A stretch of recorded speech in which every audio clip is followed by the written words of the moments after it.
Previously, on Anon's epic adventure, we'd just left off with Anon sneaking back to his cabin to get supplies to keep him alive while playing fugitive. However, he ran into Lith. Managing to defeat him with fire and ice spam, he revived him just as he slipped out the door, leaving him frozen in place and leaving Anon safe to retreat into the woods. By now, it was late in the afternoon. With food obtained, I decided I'd do the next easiest thing, which was to find a place to sleep and to leave my stuff. That may be one of the better things about LARPing, I think.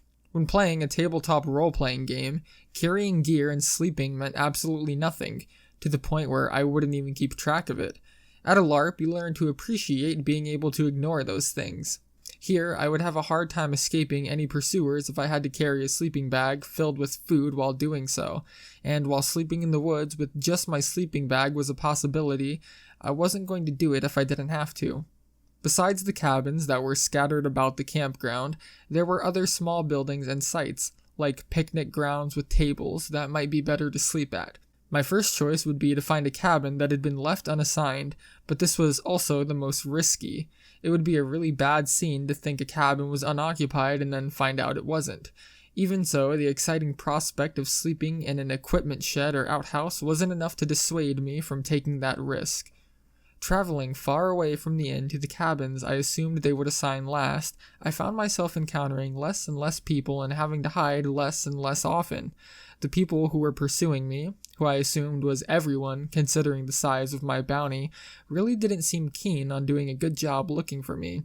They were just patrolling around the main roads, not bothering to poke around in the smaller ones, let alone the woods. With the whole campground to look over, I realized that within the outskirt reaches, I could basically move around without really having to fear being found.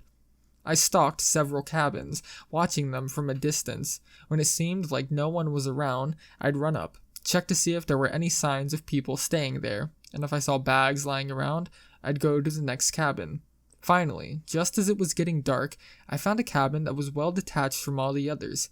Peering inside, I saw that there was no sign anyone had been in there. As I tried the front door and found it locked, I began to wonder if what I was about to do was going to be considered unlawful entry. I tried one of the windows, which were almost rustic with their simplicity, and opened it without difficulty. Inside, it was a fairly bare beyond wooden bed frames with plastic-wrapped mattresses, but there was a small kitchen and bathroom. After relieving myself and getting a nice drink of the tap water, I located a closet. Inside, it was not very large, but there was enough room for me to sleep in it if I slept in the fetal position. While sleeping on a mattress would be infinitely more comfortable, I wasn't going to be taking any more chances than I already was. But now was not the time to even consider sleeping, so I just downed a few more snacks, put my gear in the closet, and left through the window. It was getting fairly dark, which was to my advantage. I've always had good night vision, meaning the poor light would only serve to hide me from my enemies. While I never prided myself on being stealthy, I guess that might have been because I had never had a chance to test myself. Even now, though, I still wouldn't consider it to be one of my skills, considering that the people I was sneaking around were often obviously not looking for anyone. It seemed that most people had given up on actively searching for me, which made my life all the easier. However, it didn't solve my major problem. I had decided to take a weapon from the cave. Moving towards it, I determined my earlier fears had not been misguided. Were it not for the darkness, I probably would have been quickly discovered and attacked by the monsters that wandered around near it. They were constantly actively searching for people. Not just for me, as it was common for weak players to hide from the monsters at night. I pressed my luck, and was rewarded as I reached the cave without being found. Stepping inside the large cabin, I was relieved to find the main room empty, and the large piles of weapons exactly as I remembered them. Perhaps taking my time more than I should have, I looked through all the two-handed swords until I found one I considered to be the best. It was the maximum length for a two-hander, but was light and simple, without any senseless decorations beyond a thin foam crossguard. Though I knew my major tactics of running and hiding would remain unchanged, I at least felt like I now had the opportunity to fight. Just as I was leaving, the old man appeared from one of the back rooms. My first instinct was to run, but I just slowly turned around and left, as normally as if it were just any old monster ready to set out on patrol. A moment passed before he called out to me, but by then I was already sprinting towards the safety of the dark woods, sword in hand. Now it was time to plan. The entire time I had been gathering and preparing, I had been thinking of what exactly it was that I wanted to do. There was no point in trying to clear my name, and just surviving until I was caught wasn't really much of a plan. Thinking of what Nephim, my character, would do in this situation, I realized that I didn't really have the choice to get out of this land, especially if you took the real-world consideration that Haradul had been the one to drive us here. I then simply asked what it was I really wanted to do. I really wanted to kill that fat woman warrior. Archduke Ulsik also really deserved to die. In fact, I wanted to see just about every player who had sided with Ulsik in hunting me suffer a bit, but I was more than willing to just watch the noble house of Ulsik crumble. Fantasizing about seeing everyone have their precious characters killed, I quickly realized the difficulty, if not impossibility, of me being able to accomplish something like that. Setting my sights low, I decided it would be best to just focus on having the woman warrior get killed, while antagonizing the Ulsik house whenever I could. This didn't leave me with much of a time frame. It was already Saturday night. The event only lasted until Sunday afternoon, giving me only a few hours to do anything. Every second now had the utmost importance, especially because I never planned on coming back here again. With such a small amount of time to work with, I needed every edge I could get. While just having the sword with me felt comforting, the tiny bit of damage I dealt with it didn't really seem like it would let me accomplish my goal within the time allotted. Though I was certain I could kill the woman in solo combat, I doubt there were ever a time where she'd not be alone without some manner of backup. Combined with my spells, I might have a chance against 2 people, though not if one were a mage. Magic in this game was definitely overpowered, and I think I could understand why. Almost every top-tier noble was a wizard, including Ulsik himself. All the most important battles would be fought between mages and warriors, really only served the purpose of standing between wizards, creating a nice wall for them to cast over. What scared me most about the mages was abilities like Ulsik's Firestorm. While dodging beanbags wasn't easy, you still had the chance. With undodgeable area attacks, the only hope you had was that your character was strong enough to survive. Thankfully, these mages typically dressed like poison dart frogs, making it easy to not only see that they were dangerous, but easy to see from a distance. In order to kill the woman warrior, I'd have to attack her at a time where I could tell there wasn't a mage within running distance, which I doubted would be an easy task. Wondering if there was anything I was overlooking in my character sheet, I fished into my pockets to retrieve it. As I did, my fingers brushed against 2 things I had completely forgotten about. I had removed the 2 magical rings from the treasure box, and never returned them. This was undoubtedly a cause to celebrate. While made out of cheap plastic and set with cheap plastic gems, the real worth of the ring could be determined by a chart that revealed what each type of ring did. Unable to remember the whole chart or even more than a small part of it, I was at least able to determine that the gold and blue gem ring was undoubtedly powerful, but also that the silver and 3 red gemmed ring was most likely unique. Unique rings were ones that were not on the chart, at least not on the chart in the rulebook, meaning that in order to find out what it did, I'd have to ask the plot master. My joy quickly fading, I realized that without knowing what they did, these rings were just cheap pieces of plastic. Even so, I was still glad I had kept them. Slipping them back into my pocket, I began to review my character sheet, only to realize that it was far too dark to make out a single word. Taking a bit of a risk, I moved towards one of the major paths, which had large streetlights placed sparingly among them. Reading my statistics beneath the light, I found nothing I didn't already know. Even so, it was good to actually see what I could do, and I began to formulate what kind of strategies I had available to me. In a somewhat ironic sense, while I mused over how to be tactful and strategic, I was standing out in the open beneath a streetlight. This may have been bad because I was clearly visible and vulnerable, but it was even worse because my eyes were adjusting to the light. As the 2 monsters approached me, I didn't even notice them until it was far too late. They saw me, and didn't even hasten their pace. I called out to them, asking what I saw, One replied that they were murda grunks, and seeing my confusion, the other simply explained that they were stronger grunks. As they walked towards me, their short swords ready, I felt a strange calmness. I felt like a proper, gentlemanly duel rather than an ambush. I felt like we were all on the same wavelength, understanding that what we were about to do was a battle that would test our physical skill and ability rather than what our stats dictated. It was to be an honorable, feel-good battle, where no matter who was slain, we'd all congratulate each other on an excellent fight. Just as they leapt to attack me, 3 more of them leapt out of the woods.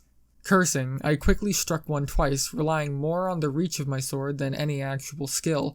He fell, making me take the guess that even though they were stronger than ordinary grunks, they were not stronger by much. The other 4 stopped advancing, and spread out to surround me.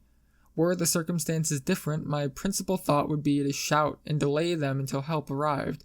With that being a more deadly option than trying to face these 4, I decided on a plan that may have been even more foolish. Calling out to one, I challenged him. A direct, clear challenge. The other 3 seemed indifferent, ready to just swarm and kill me, but I had chosen the right one. This guy was tall and fairly muscular, very unlike the rat-like creature he was supposed to be. With a few short words, he told the other 3 he could take me, and with a bit of reluctance, they moved away from the 2 of us. He leapt at me, in a way that you were not allowed to do at this LARP. Within the rules, combat was expected to be 2 people standing a few feet away from each other, tapping their weapons at each other until the person who dealt more damage or had more HP won. Jumping at your opponent was not allowed, as it was considered dangerous, and getting too close to a person was likewise prohibited. In that moment, and probably every moment like it, I simply didn't care, and was glad that someone was willing to actually give me a fight. He had charged in close, but too short for the reach of his sword, yet within the reach of mine. I slashed at him, forcing him to block, and tried a second slash before he leapt back. He was skilled, perhaps even more than I was, but both my weapon and my statistics were superior. As he tried to figure out how he could actually strike me with his short sword, I interrupted his thoughts by rushing at him. He was far too good with that short sword, blocking every strike I tried, but the difference in reach kept him from returning any attacks. Finally, I bent down low, striking his legs. It was a solid hit, too low for him to block with his sword, and I quickly followed in with another, felling him. The other 3 had remained silent spectators, but as they saw their comrade fall, they began to make odd, rat-like sounds. I turned to face them, ready for them to swarm me. Instead, another one took a step forward, and with a bit of relief, I challenged him as well. This fight was short. As I likewise discovered, he was a skilled fighter, and he could block my attacks with leisure, but 2 strikes to the legs was enough to defeat him. The 3rd didn't even wait for me to properly challenge him, and I didn't even wait to find out if he was good at blocking. I kept attacking his feet, forcing him to leap back each time. Unable to find a counter, as he reached the edge of the path and his foot fell into a small ditch that was beyond it, I struck him squarely on the shoulder and followed it with a hit to the other side. The last one approached me in a low stance, and I at first thought he was just acting like a rat-like creature he was supposed to be.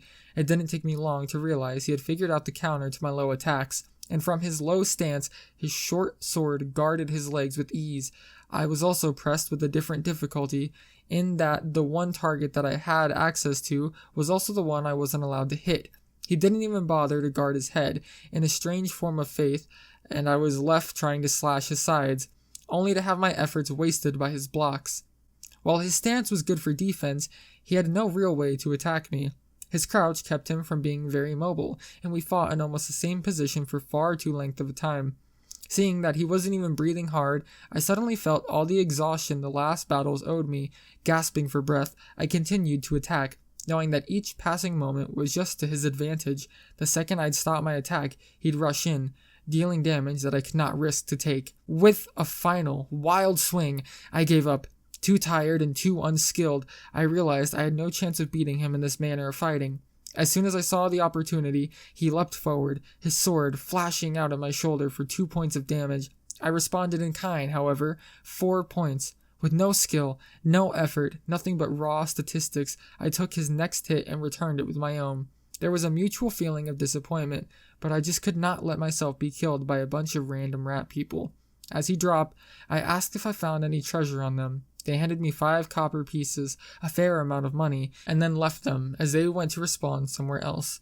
The 2 hits I had taken were bad, but I still had 10 HP left, a bit low for a warrior to have, but I was quickly realizing that I might just not have what it takes to be a melee fighter, knowing that I had to rapidly learn the style of fighting that took place here, or I didn't even have a chance at accomplishing my goals. I began to wonder if it was time to start seeking fights. I didn't have to, as it was all too easy for the fights to find me. Like most nights, that night had a special theme. Every monster that was out there was either a grunk or a murder grunk, and they were out in full force.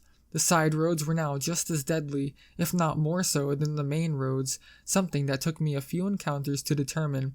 Fighting against the people who played the monsters was a rare treat for me, and after taking down 6 two-man groups, I realized I was overextending myself in order to keep fighting them. Keeping to the small roads, I kept fighting and fighting, ambushing one group or being ambushed by another. I went out of my way to pick fights, enraptured by what was probably some form of bloodlust.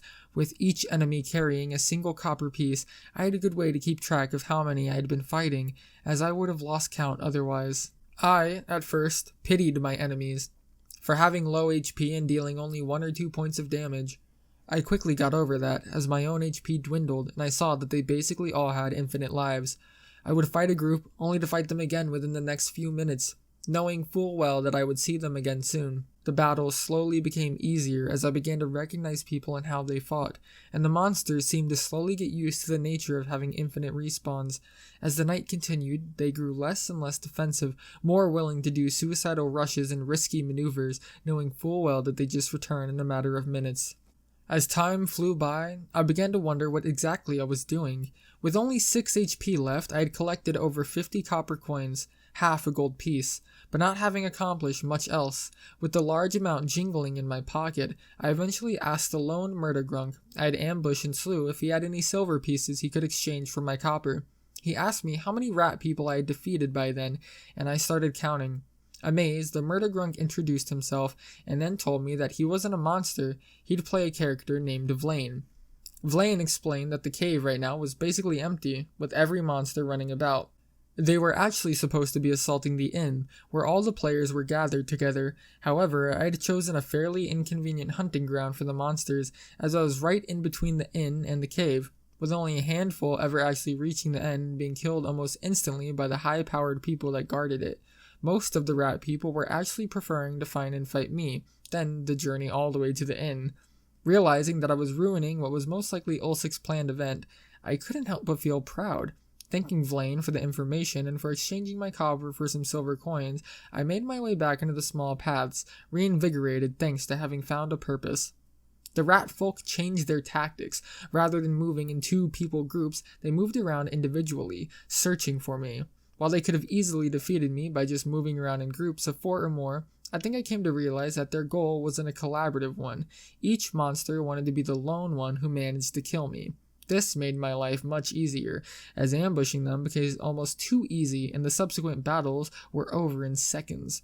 The encounters were now paced closer together, but I grew less and less tired as the night continued, having found a style of attack that worked almost too well. The legs were my favorite targets. The only way they could be defended was from the crouched position or by moving backwards. What this meant was that any time they wanted to move forward, their legs became perfect targets. I would wait for my opponent to take that step forward to attack with his short dagger or sword, and with a step back of my own I would strike his exposed leg, with my fading strike working every single time, no matter how often I used it against the same person. I thought about just how frustrated all the monsters must be. They continued to keep to the small paths I was on, a nearly continuous assault of battles. As soon as I dropped one grunk, I would spot another who had heard the sounds of battle, and I would rush to meet him. With adrenaline surging through me, I continued to fight, slowly learning how to use my sword until I felt that I really could match the monsters in actual skill, not simply cheap tactics and an abuse of my reach advantage. After exchanging coins a few times with Vlaine, who told me the monsters were glad I did so, as they probably would have run out of copper coins. In the 5 hours I had spent fighting, I had managed to collect 2 gold coins and 3 silver ones, an impressive haul by any standards, but the 5 hours had taken their toll, with no healing spells left, only 3 HP, and I could barely move. Thankfully, it seemed that the monsters were too exhausted, and their numbers slowly dwindled until finally I was certain that I was all alone in these woods. Trudging back to the cabin I had commandeered as my own, I opened the door, too exhausted to think. The inside was very dark, far darker than the moonlit night outside, but I didn't want to risk turning on the light. I moved towards the closet that would be my personal sanctuary, ready to pass out. The lights suddenly flashed on and I wheeled around, adrenaline knocking aside any fatigue. Standing by the light switch was the young, nervous girl I had met many hours before, startled and surprised by someone she was clearly not expecting. She must have been either sleeping or waiting in bed, as she was dressed in simple pajamas. With the rules of the game dictating that we were both still active players, I looked at her as a threat. She had no weapons on her, but if she were a pure mage, that meant nothing. With only 3 HP, a single spell would be more than enough to take me out. Not wanting to take that chance, I moved towards her, sword ready. She surrendered, throwing both hands out wide, showing that she didn't even have a beanbag to throw. She then told me that she didn't even have any spells remaining, as she had used them up already. Perhaps somewhat foolishly, I trusted her, telling her to get back to her bed. I quickly turned out the lights and locked the door, only realizing now how stupid I was for not noticing it had been unlocked earlier. She knew who I was, at least. She knew how I was a fugitive murderer with a 30 gold bounty on his head. I told her that all I wanted to do was sleep, and that the closet was the only safe place I had found. I asked if I could trust her to not tell anyone, so that I wouldn't have to kill her. When I said it like that, she told me that there was no doubt that I could trust her.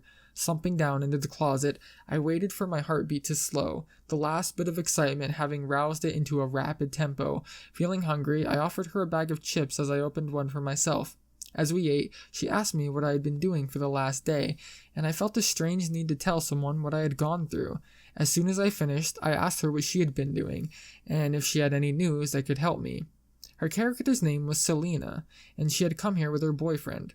Her boyfriend, much like Hardul, had been here since the very beginning, and was one of the most powerful warriors. He had convinced her to come, though she admitted she was very reluctant.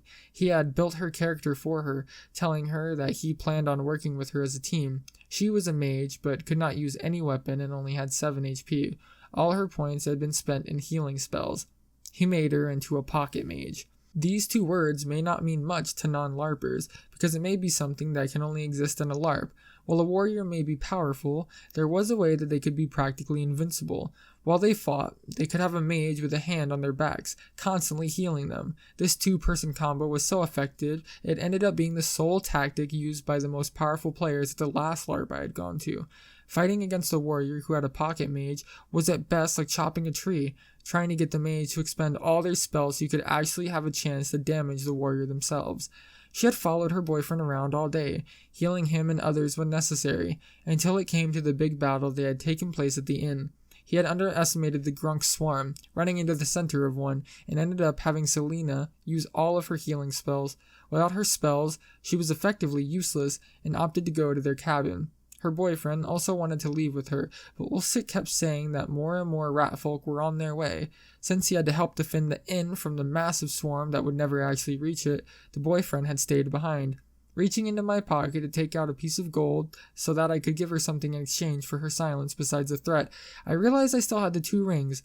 I quickly asked her if there was any rule book inside this cabin, and she went over to her boyfriend's bag and pulled out a copy. Reading with a flashlight, I found a page with the ring chart. I was impressed by what I had. The gold ring with the blue gem was a ring of minor spell reflection. What this meant was that I could block spells with my sword. Ordinarily, one of the reasons why mages were so powerful was because both the shield and the weapon of a warrior were viable targets for their spells, forcing them to dodge if they wanted to avoid the spell. With the sword and shield being the most popular weapon combo, the shield served mostly as a giant target for the spellcasters. However, with either a sword, shield, or ring of minor spell reflection, neither the sword nor shield counted as targets, meaning you could block spells that came towards you. A major ring of spell deflection actually let you bounce any spell you blocked right back at its caster 3 times a day, but the minor ring was still much more powerful than someone like me deserved. I also determined that the ring with 3 red gems was in fact a unique one, which was at least better than being unsure about it. Placing both rings on my fingers, I thanked Selena, gave her the gold piece and explained that I was using it to buy her silence, and then dug into my small closet nest. An hour later, her boyfriend marched inside, waking me up from my light sleep. He seemed rather angry, and I quickly learned why. He and the rest of the nobles had been staying at the inn, waiting for an ambush they were expecting to come, but only a handful of rat folk ever made their way to the inn after the first initial wave.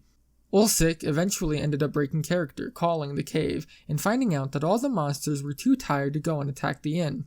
All the players who had stayed up all night at the inn were furious, having been denied what was supposed to be a fun and easy battle. Selena explained that it had been me and had been fighting hundreds of rat folk, and he quickly demanded to know how she knew. She explained that one of the monsters who was going back to his cabin had told her what happened, and her boyfriend ranted and raved for a little longer before he collapsed into his bed. I returned to sleep, but the urgency that comes from understanding I only had the rest of the day to complete my goals, I woke up after only 3 hours of sleep.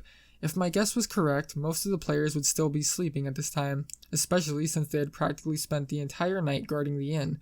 After eating a pathetic breakfast, I looked out of the closet into the cabin. Selena and her boyfriend were sleeping, and what I noticed were separate beds. Looking at the gear her boyfriend had carelessly tossed to the ground, including a clearly magical two-handed sword, I wished vehemently that you didn't need a sanctioned witness in order to steal things. Just as I was about to leave the cabin, a dirty little rule suddenly entered my mind. With the rulebook within reach, I went ahead and made sure I had read it correctly. I read it again to make sure that I had not omitted anything. I then struggled slightly with my decision. Available to all players was the ability to deliver a finishing blow to a fallen enemy. Dropping a monster or a player to 0 HP meant that it had only fallen unconscious, and that it would still take the 15 minutes or so for it to die. However, by delivering a coup de grace, a declared attack that you had to wait 5 seconds before you delivered, you bypassed the whole 15 minutes and just instantly killed your opponent. And the rules made certain to say that this finishing blow could be used on sleeping people, making it possibly the best way to assassinate someone. I wondered at first if I was betraying Selena's trust by murdering her boyfriend while he slept, but knowing that he was from House Ilsa made my decision very simple. With sword in hand, I declared my attack, counted the 5 seconds out loud, and gently tapped his shoulder. I then gently woke him. He did not awaken gently. He knew full well I had done even before I told him. He threw a fit, loud enough to wake Selena, but I calmly showed him the rules I had followed and told him that he had died in his sleep, not even knowing who had killed him. He had no choice but to accept his character's death, but I knew for certain that when he went back to the end to get resurrected, he'd tell everyone that I had killed him. I then almost ran right out of the cabin, before realizing something very important. I turned to the guy and told him I was taking his stuff. With him being a fallen enemy, he would act as the witness as I looted his gear. He turned to Selena, and he knew better than I did that she had no way to stop me. Emptying a pouch that held over 50 gold and grabbing the two-handed sword, I felt somewhat reluctant about parting with my old sword. I asked him if he wanted to keep the physical weapon, an overly ornate and tacky piece, and he agreed that he'd prefer if I just took the 2 ribbons that told people his sword was both +3 and made of enchanted silver. Hoping my tiny bit of revenge against the noble house would not backfire on me, I ran off, keeping to the smaller paths. I briefly considered going into the cabins and killing other people while they slept. This plan dissolved rather quickly, as within the hour I managed to find 2 people talking at a crossroad. Moving off the path, I listened and discovered that the boyfriend had not even waited to tell people at the inn, but had warned a fellow noble who was now rusing everyone awake. At first, I felt bad that the potential victims were now gone, but I realized this was better for me. They'd be weakened by a lack of sleep, and more importantly, they'd be active, giving me something to do. The 2 people then parted and ran off in opposite directions, leaving me to figure out a plan. Attaching the 2 ribbons to my sword, I could now deal 7 damage, and double damage against creatures weak to silver. Since it was a brand new day, I had my full 14 HP, along with my 1 7 damage fire spell and 3 4 HP heal spells. I felt ready to take on the world. While feeling pretty good about my newfound and restored power, I spotted Vlaine heading towards the cave. Seeing that he wasn't a monster just yet, I went up to him and asked him what he was doing so early in the morning. Vlaine explained that all the monsters were gathering together in the cave, preparing for a huge battle. Questioning him further, he explained that this battle was somewhat unplanned and was basically being cobbled together because last night's big battle didn't go as planned. While the monsters had their share of fun, the players in the inn felt like they had just wasted their time. The funny part was they couldn't really complain because, in a way, I had been defending the inn and would be considered a hero in the game. I explained I definitely would not be seen as a hero, especially since I had just killed a noble this morning. Vlaine found this news very amusing. He and most of the people who played monsters all really hated the nobles, and this was really good news to them. My gears turning, I asked for more details about the upcoming battle. This time, they wouldn't just be weak little rat folk. They were going to be various types of giants, including trolls and ogre mages. Vlaine was one of the few monsters who was actually good at casting spells, so he knew that he'd be chosen to play part of an ogre mage. Since he was a mage, he'd probably be put in charge of a small squadron, probably younger monsters. I then told him what I was planning. He stopped me short, telling me that most of the monsters would not agree to doing anything like that, because they knew that a monster's role was not to kill, but to be killed. I felt disheartened for a second, before Vlaine also explained there were definitely a few monsters, if not a few players, who would want nothing more than to help me accomplish my goals. We planned quickly. The huge battle would take a lot of preparation, about 2 hours or so. During that time, Vlaine would talk to some of the younger monsters and he thought would be on my side. He said that was a pretty easy step, since I had managed to get a lot of respect through killing so many rat folk by myself. After that, he himself would go on patrol, using the freedom of being a monster to look for players. He would then lead them to me. Within an hour, there were 6 teenagers sitting around me inside a wooded glen. Asking them a few questions, it became quite clear that they hated the nobles, not just the one from Ulsa's house. They told me themselves that they had heard I had defended the inn, despite being a fugitive, none of them realizing that all I did was stop the nobles from having a chance to show off. Thankfully, whether or not they were trustworthy didn't matter. I explained what I wanted them to do, handing them each a piece of gold. I promised them another if things went as planned. I met up with Vlaine 15 minutes before the big battle was supposed to start, and he said that everything was ready. He even said that he had gone one step further than we had planned and managed to convince a particular person to join us. It was the guy who I had been forced to resort to relying on statistical advantage in order to defeat. After that first battle, where he had figured out to use the low stance to counter my attacks, I received a chance to fight him several more times. He was easily one of the most skilled fighters that was here, and it was only towards the end of that night that I felt like I had grown to be able to fight with him purely by skill. Even by then, though, I felt that we had both been outfitted with the same weapon. I would have lost each time. Vlaine then explained that the man was going to be playing a summoned air elemental, a creature that could walk right past a shield wall just by saying he was flying. This meant that the battle could be very quickly turned into the perfect situation for me. As he ran back to the cave in order to get his costume on, I ran towards the large field where the battle would take place. I moved into the woods that lined the field, preparing a makeshift blind to conceal my position.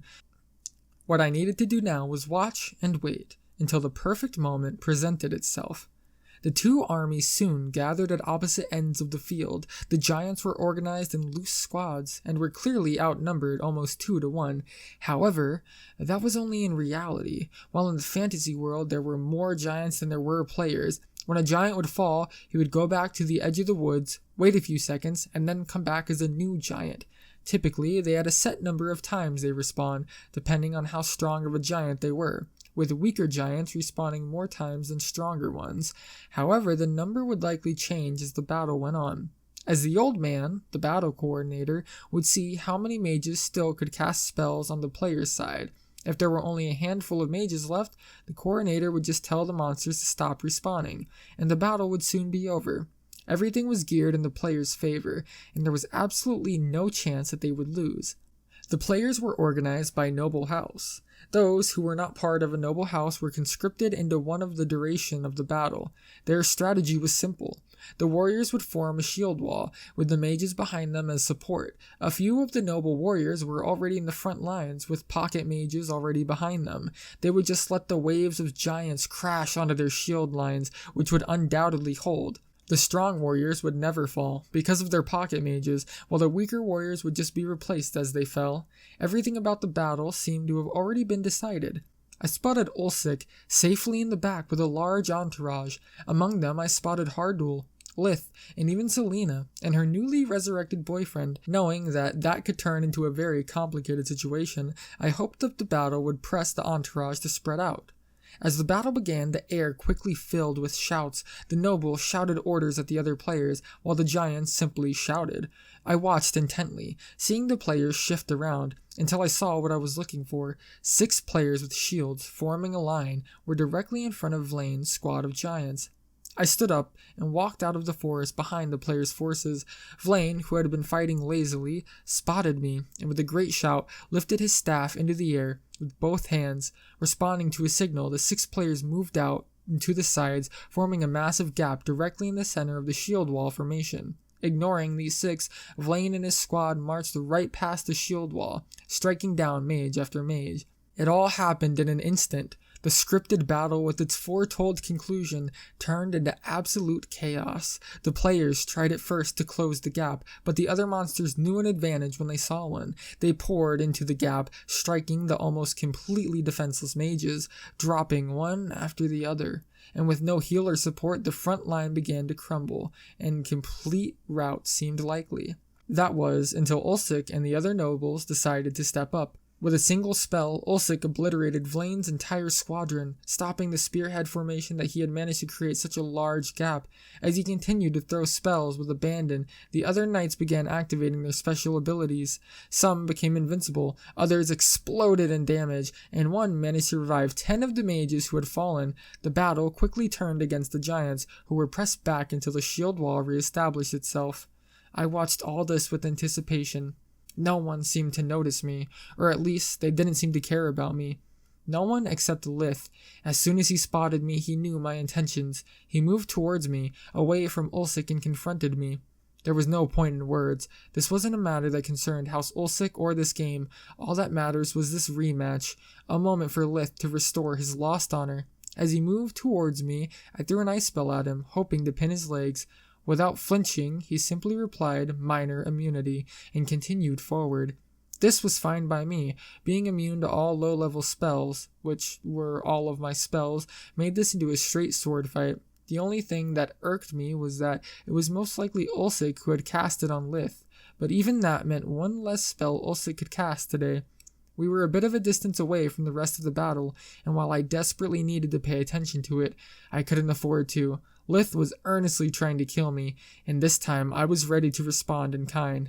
He had not been through what I had been through. His sword was slow in comparison to the daggers I had faced, and his shield seemed to trouble him more than me. My sword sang, slicing through the air and then into his leg, and again into his shoulder. He was shocked when he heard me call out 7 damage, and now he was at best 2 hits away from dying. He didn't say a word though, and charged forward, slamming me with his shield. I fell back, not expecting this illegal strike, but complimenting him on his willingness to use it. He wasn't holding anything back, and I was glad that he decided to take this so seriously. As he tried again to slam me with his shield, I used all of my strength to whip my sword into his, disarming him and tossing his sword away. I followed with a blow and a light tap to his shoulder before letting him pick up his sword. 3 times 7 was 21, while he only had started with 22 HP. With his single health point left, I decided to remind him of our earlier battle by telling him to run off to the inn and find a healer. These might have been some kind of magic words. As soon as I said them, he shouted, threw down his shield, and leapt at me with his sword, leaving his front leg exposed. With a perfect, fading strike, I dealt the 7 damage to his leg before stepping out of the way of the blow that was assuredly aimed at my head. As soon as I delivered the damage, he just smiled.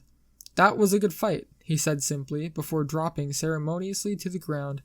Moving past him, I saw that our fight had not gone unnoticed. Selena, attached to her boyfriend, were heading my way. This was not a fight I wanted to deal with, especially not when I was supposed to be paying attention to the bigger battle, but the boyfriend was not going to let his assassin just walk away. He came in swinging, and I wondered how he had survived in this game. He swung his 2-handed sword almost as if the sword was swinging him. Realizing that he was the first player I was going to fight after going through all the monsters and even Lith, I didn't feel as much joy as I did a sense of tedium. As I struck him again and again and again, wondering how he expected to hit me, he was calling out 12 points of damage with each strike, but I was not worried in the slightest. After hitting him 10 times, he called Selena over to heal him. As she did, I asked her if she could save a heal spell to heal Lith. As she agreed, her boyfriend grew furious, which made his attacks all the wilder. Ignoring every rule, he seemed intent on chopping off my head with his silly-looking sword. I kept attacking him, until I had hit him another 10 times. After Selena healed him again, she then ran off towards Lith, leaving the 2 of us alone. Without restraint, I whipped my sword into him, literally shifting him left and right with each blow until he simply dropped. Picking up his sword and seeing no ribbons on it, I just tossed it away from him to give him a little trouble if someone decided to revive him, but not wanting to use a finishing blow on him to kill him outright. As I surveyed the battle, it seemed like the player's shield wall was doing its job, and the giants were in a bad situation. Spotting Vlaine, I waved my sword at him. With another shout and a raise of his staff, the shield wall once again parted. The chaos returned. Looking on in satisfaction, I turned to look at Ulsik, who now had a worried look on his face. As I stood there, basking in this moment of despair, I was struck hard in the back of my head for 12 points of damage. Turning around, I saw the boyfriend standing there, and I looked around for any sign of a healer. With none that could be found, I realized what he had done. He had dropped to the ground while he still had HP left, only pretending to have fallen. Thanks to the naivety that allowed me to fall for such a simple trick, I had only 2 HP left. I don't think I really cared about how much HP I had at that moment.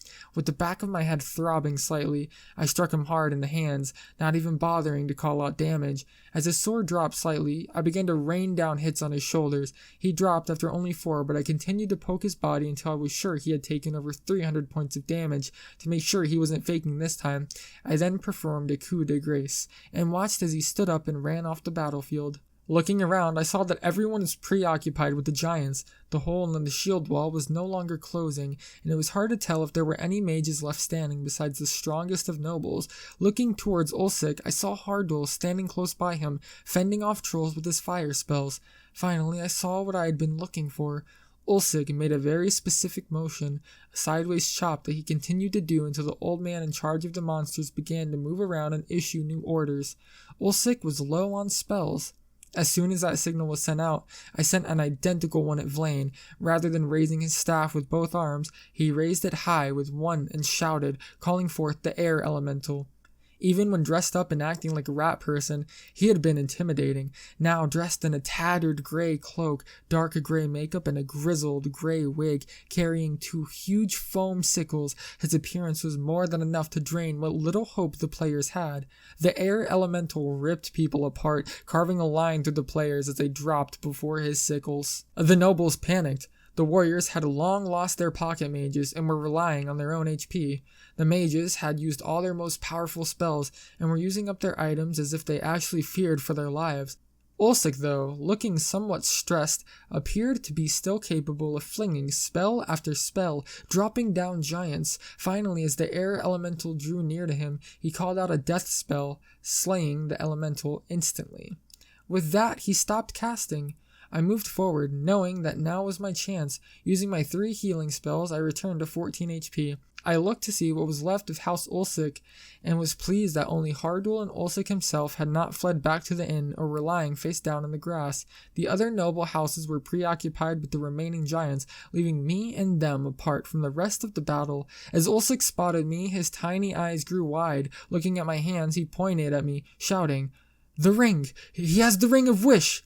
Looking down at my finger at the piece of cheap plastic I had completely forgotten about, I realized why he had placed such a large bounty on my head. Ulsik probably didn't care in the slightest about me being free. What he cared about was the unique ring I had taken from the chest, and if he cared about it that much, my only guess was that it was obscenely powerful. Putting the matter aside, Hardul stepped in between us, throwing his 10 damage spell at me. I blocked it easily with my sword. He looked at me strangely at first until I showed him the ring I had. He continued to throw spells at me, forcing me to dodge and block with a precision I did not expect from him. Though I tried to get close to him, he kept forcing me back with a nearly endless amount of spells. As I tried to follow his eyes, I suddenly saw him glance behind me. Turning around slightly to see, I saw Lith, his sword ready. Sandwiched between my 2 friends, with my truest goal just beyond them, I realized everything was for nothing. As Lith attacked me, Hardul threw spells at my back, forcing me to dodge and roll just to stay alive. Finally, as Lith managed to catch my sword between his sword and shield, Hardul hit me with a spell for 10 damage. Even so, I knew that if I could just drop Lith, I still had a chance. Ulsik stole that from me. Out of the corner of my eye, I saw him throw a beanbag at me. Instinctively, reflexively, without a single thought in my head, I batted it with my sword. As I connected with it, I could only scream with rage when I realized what that terrible, horrible man had just cast. Shatter. It dropped. My no longer existent sword. The sword that had brought me all this way just as Lith swung at me for 4 damage. I dropped, slowly, painfully, wondering if they would just let me bleed dry or if they'd finish me off. My face in the dirt, I could feel tears welling up, knowing that I had been so close, yet I couldn't even hit Ulsik once. Ulsik was hysterical. He ran up to Lith and Hardul, hugging them and complimenting himself on his brilliant final spell. He laughed at me, telling me I had been foolish to oppose him and that he had saved that spell just for someone like me. He promised both Hardul and Lith peerage, not even joking that after this battle there'd probably be a lot of vacancies. Hardul, overjoyed, asked Ulsik if it had really been his final spell that had finished me off. Ulsik laughed, saying that he was bone dry out of magic and was right now nothing more than a walking sack of HP. What luck, he said, that it was his last spell that had taken me down. With the truest ring of happiness in his voice, Hardul said he waited 7 years for this. Hardul often made bad decisions. That's who he was. Left to his own devices, he will almost always come up with the absolute worst ideas, and thinking reasonably, logically, this probably was his worst one. He started casting spells at Ulsik. Lith didn't miss a beat, swinging his sword in a flurry. Ulsik, absolutely bewildered, first tried to understand what was going on. When that failed, he tried to run, but I doubt the man had ran in the last 30 years. Hardul and Lith chased after him, but didn't have to run far before Ulsik dropped. As I watched, wide-eyed and shocked from the ground, I suddenly felt a hand at my back. Selena healed me for 4 hit points, and with a word of thanks, I leapt up. Rushing over to where Lith and Hardul was standing over Ulsik, mouth gaping open, I looked at Hardul as if he had just gone mad. He looked at me as if he planned to do this for years, smugger than a Cheshire cat. I knew full well that he had spontaneously decided to kill Ulsik when he realized he no longer had any power. Lith as well, whose true allegiance remained unknown, if he ever had one, tried to act like he had been the one guiding me through all this. Selena walked over to us, smiling for a reason I doubt I'll ever understand. Beyond her, it seemed like everyone was still more interested in killing the remainder of the giants than to notice that we had just slain one of the most powerful players in the game. One man did notice, though. The old man in charge of the monsters ran over. Looking down at our feet, he asked how much time had passed. Lith, with a sudden realization, bent down and began the coup de grace procedure, as normally as if he were just bending down to tie a shoe. The man just stared in shock. Before he noticed the ring on my finger, ignoring the pretend murder happening right in front of him, he gasped as he asked what I was doing with the Ring of Wish. I told him how I came across it and asked him what he did. He said it was one of the most powerful items in the game, with the power to grant its bearer a single wish. I knew what my heart desired, or at least what my character's heart desired. I doubt anyone in the circle, omitting Ulsik, would have stopped me. I guess the one good thing about people that were easy to hate is that you were rarely alone in hating them. I asked the old man if I could wish someone's character to be dead forever. The old man laughed, saying there was no need, as characters could only die a certain amount of times that decreased each level. And Ulsik was the highest level character in the game. With a bit of disappointed, I removed the ring, tossed it at Hardul, and went off, back into the woods to be a fugitive. A little while later, it was time for the event to end. Ulsik, who was supposed to proceed over the closing ceremonies, could not be found. Instead, the old man told us what an amazing event it was, and how the players had just barely managed to turn back the most fearsome horde to ever attack. Solemnly, he then began to list the people who had died permanently, sacrificing themselves for the good of all. 14 people, an astonishing amount, had permanently died. 12 had been nobles, and 6 of them had been from House Ulsik, leaving only 1 alive. With a grave tone, he also said that Archduke Ulsik had mysteriously been killed by assassins, though everyone shot a glance at our table. After a moment of silence, he continued on with the ceremony. After everything was cleaned up and packed into the cars, we chatted with some of the people before we left. Very few approved of what we had done, but that was more than fine, since it helped us know which people were miserable and which ones weren't. Vlaine said he really hoped to see us here again, or perhaps we could start a tabletop campaign. The guy who had been the air elemental was also fairly cool, saying he really wanted to fight against me again. Every teenager there thought that we were the 3 coolest guys they had ever met, and all of them wanted to be a part of the newly formed House Cerberus. Selena seemed interested in joining in on Vlaine's tabletop campaign, and we managed to exchange email addresses before her boyfriend, whose character could never be resurrected, grumpily dragged her away, berating her for hanging out with the regicidal maniacs. Ulsik or the man formerly known as Ulsik, when he finally appeared, tried to smile and laugh and accept his death in a noble fashion, but our grins were almost too much for him to take. He ended up finding consolement in the fat warrior woman, who I had completely forgotten about until I heard her name in the list of people that had died. She looked at me with absolute disgust, and I relished in her revilement. As we drove home, Hardul explained that he had always hated Ulsik, and half the reason he wanted to be a noble was so that he could eventually kill the man. I half believed him, but was more willing to believe that he just had a "wouldn't it be awesome if" thought and ran with it. Lith was glad that Hardul had wished to start a noble house, and was more than happy to remind me that he had been the one that dropped me in our third and final battle. Then they asked me my story, which took the entire rest of the card ride to tell. I don't know if I'll ever go back. More likely than not. Ulsik would use every bit of his power just to try and ruin my day if I ever returned, but I would be lying if I said I didn't have fun. And while there may have been more bad times than good, I was still glad I had gone. And maybe if the other two decide to go, I'll tag along.